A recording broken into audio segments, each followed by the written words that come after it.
ये एक निर्जल द्वीप की कहानी है जहां 3 लोग जैक, मानो और जैनी फंस जाते हैं। अपने लिए एक साधारण डाइविंग चश्मा बांधकर वो समुद्र में उतरा, लेकिन इसी दौरान समुद्र की गहराइयों में उसने एक टूटी फूटी नाव दिखाई पड़ी। वो किसी तरह उस नाव को किनारे तक खींच लाया। जैनी और मानो उसकी मदद करना चाहते थे, मगर जैक ने उनकी मदद ठुकरा दी।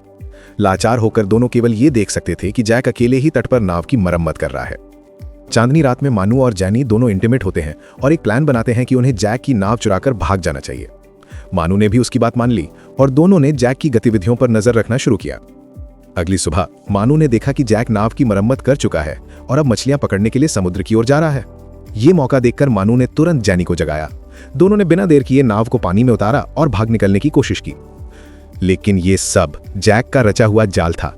वो जानबूझकर नाव को ठीक दिखा रहा था ताकि दोनों उस पर चढ़ जाएं, और सच में नाव थोड़ी दूर जाते ही डूबने लगी। तभी निराश जैनी किसी तरह वापस द्वीप पर लौट आई, पर वहां उसका सामना उसी जैक से हुआ। उसने हथियार उठाकर मानू का पता पूछना शुरू कर दिया। तभी घायल और कमजोर मानू भी किनारे पर लौट आया। जैक ने बिना सोचे समझे उस पर हमला कर दिया। मानू ने भी अपनी आखिरी ताकत जुटाकर जवाब दिया और जैनी की मदद से जंगल की ओर भाग निकला। पर जैक अब पागल हो चुका था, लेकिन जैक ने जैनी को बंधक बना लिया। उसी समय मानू ने रात का फायदा उठाकर जैनी को छुड़ा ले जाता है। तभी जैक भी उनका पीछा करता है और वो जल्द ही पेड़ पर छिपे जैनी और मानू तक पहुंच गया।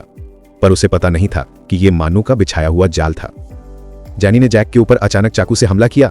मानू ने अचानक एक बड़ा पत्थर उठाया, मगर उसकी हालत खराब थी।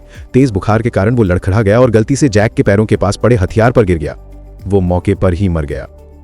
मानू की मौत के बाद जैनी पूरी तरह अकेली रह गई, लेकिन एक दिन किस्मत ने करवट ली। समुद्र किनारे बैठे हुए उसने देखा कि एक मछुआरों की नाव वहां से गुजर रही है। वो भागकर उनके पास गई और उन्हें अपनी हालत बताई। मछुआरों ने उसे बचा लिया और उसे द्वीप से ले जाने की तैयारी करने लगे।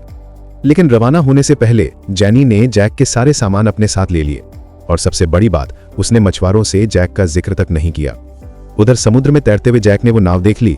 वो जोर जोर से चिल्लाने लगा, पर नाव पर सिर्फ जैनी थी। किसी ने उसकी आवाज नहीं सुनी।